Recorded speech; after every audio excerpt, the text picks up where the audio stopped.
I'm Richard Murphy, and on behalf of the Michigan Municipal League, I'm pleased to welcome you to the Project for Code Reform. In coordination with the Michigan Economic Development Corporation, the Congress for the New Urbanism, and other state and national partners, we've prepared 2 guides for local communities that want their zoning and development codes to better support their local goals. The League came to code reform through our work on placemaking with our cities and villages around the state. For over a decade, we've supported placemaking as an approach for communities of all sizes to support both quality of life and economic development goals. Our members have invested in their main streets and farmers markets, turned parking lots into plazas, and embraced public art initiatives and entrepreneurship. As communities have made these public investments, they've looked to developers to follow with their own investments in new businesses and homes.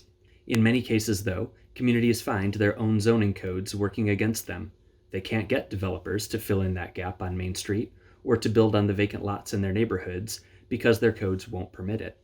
We looked at a historic neighborhood in one community and found that a majority of parcels violated the zoning ordinance. The code was enacted after the neighborhood was developed and demanded larger lots and bigger setbacks than the historic building pattern.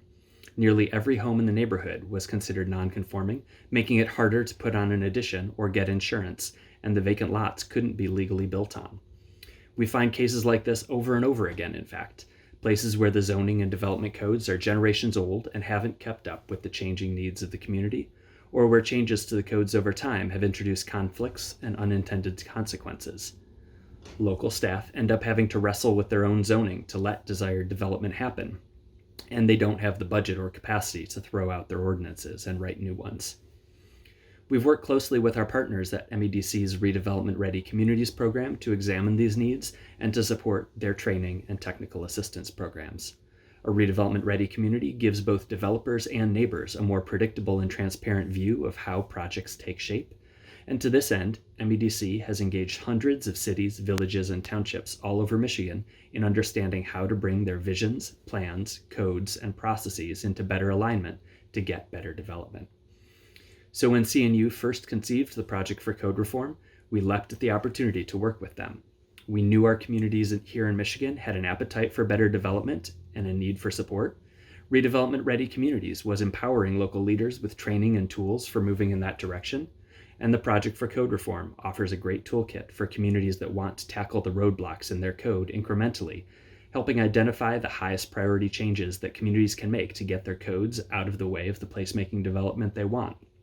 For example, in that Edison neighborhood full of non-conforming lots, a few simple changes to lot width and area enabled nearly all of those lots to become compliant and make the zoning support the built environment.